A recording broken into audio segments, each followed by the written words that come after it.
Let's get more on this. We can speak to Ross Feingold, who is Asia political risk analyst. He joins us from Taipei in Taiwan. Thank you for your time, sir.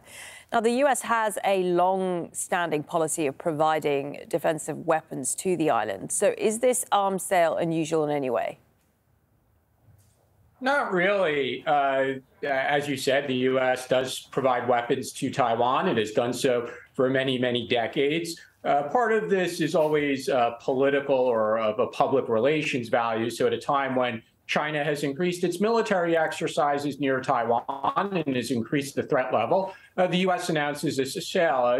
To be frank, this sale is relatively small, a relatively small number of missiles. Most of the money is for the maintenance of existing radar facilities. One thing that the Biden and before it, the Trump administration has struggled with versus the previous American administrations is whether to bunch these sales together or just to announce them as and when they're needed. So the thinking earlier seemed to be that, well, we know China is going to be upset, so we'll just announce this every few years and we'll throw together a whole bunch of different weapon systems that Taiwan had requested, and we'll deal with China's anger. But the Trump administration, I think to its credit, started a policy of announcing the weapon sales again as and when the review process was completed.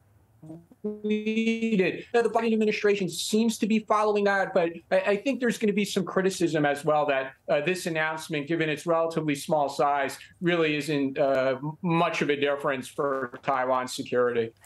Let's talk a bit more about the nature of the weapons themselves, because Taiwan has been keen for these larger weapons like warships and fighter aircrafts from the US, but it doesn't look like that's what the US is providing. Yeah, that's a really good question. And that's another issue that I would say the military here, the civilian leadership here in Taiwan, as well as U.S. policymakers, again, also across several administrations, have struggled with.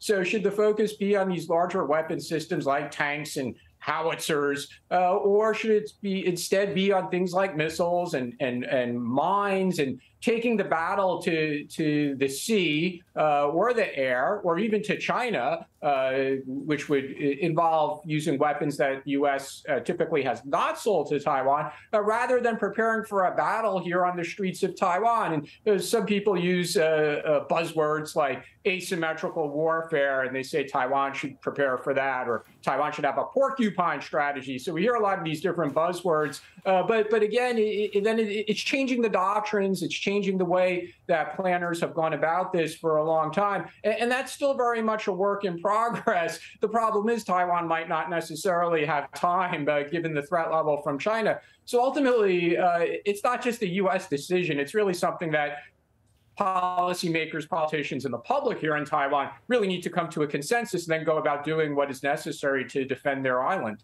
How do you expect China to respond to this move? I mean, tensions have, of course, already been heightened since the Pelosi visit. Can we expect action?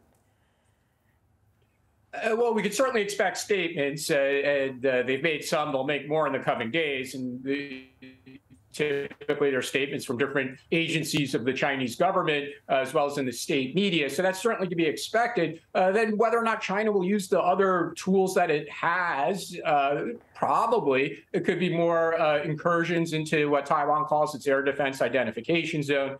Could be larger scale military exercises, banning certain products from Taiwan from being imported into China, sanctions against U.S. government officials or Taiwan government officials, or even action against U.S. companies doing business in China. So China always has the options of using any of those tools. It won't stop this particular weapon sales, though. Really interesting to talk to you. Ross Feingold, Asia political risk analyst, speaking to us there from Taipei. Thank you.